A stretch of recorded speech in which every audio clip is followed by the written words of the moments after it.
So as we all know, Formula One is the pinnacle of technology in motorsport. As I'm sure you've all seen on the TV and in magazines, there are lots of pictures of Formula One cars.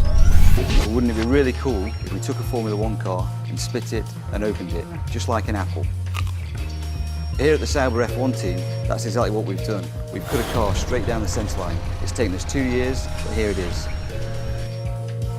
One of the challenging points of designing a Formula One car, are positioning and packaging all the components that make the Formula One car work. Here you can see all these components and how they're positioned on the car. So starting at the rear, we've got the gearbox, we've got the clutch, we've got the engine, we've got the oil tank, we've got the fuel system. Here we've got all the electronic boxes.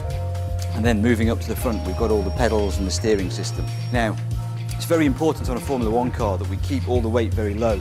This reduces the centre of gravity of the car and brings us performance. So this is the car steering system. We start with a steering wheel. Clearly it's not just a steering wheel. It also doubles up as the driver's interface to the rest of the car and also to the pits. On the back of the steering wheel we have the gear shift paddles and also the paddle to lift the clutch. On the front there are many buttons to talk to the guys in the pit lane, to change engine settings, to save fuel, more power. And in the middle there's a little computer screen which tells him if there's any problems with the car, its split times, all sorts of really useful data for him. From the steering wheel we come down the steering column, the thin wall carbon tube which has quite a tortuous route as it comes down through the car. It has to come through the pedals, turn an angle and then come down to the steering system. The steering system is actually a very simple steering system due to the regulations and very similar to that you have on the road car. Obviously a lot smaller and lighter.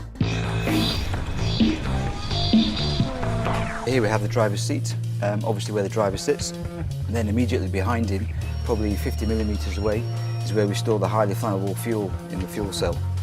This is a Kevlar fuel system, and as you can see we have lots of horizontal baffles in there. Now if we didn't have these horizontal baffles, the fuel would surge around, particularly under braking with the high G levels and in cornering. In each of the baffles there are little flap valves which allow the fuel to go down but not up. So as the fuel drains, the fuel could never come above one of these horizontal baffles. By doing this, we keep the centre of gravity as always as low as possible.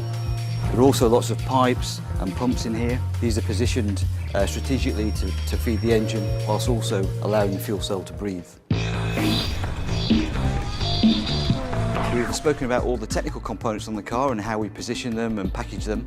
I guess the final piece of the jigsaw now is to position the driver. Some say he's the most important part of the car, so let's get him in. It's important to be fit. You are not in a normal position. You have a lot of forces, especially in a crash. I had a big accident last year in Monaco, so we quite know that it's a safe car. Should we get you in then? Of course. You sitting comfy? Well, a little bit. This is how it looks. As I told you, not a very comfortable position to be sitting in 2 hours. We've spoken about getting all the components as low down on the car as possible. Obviously, you're just another component to us. So as you can see, your sort of backside is 10 millimeters away from the tarmac, from the floor. Which obviously you feel when you're racing in the car. Yeah. It's usually a good gauge to tell us if the car is too low because his backside maybe gets a little bit warm. You just feel a small touch. Yeah.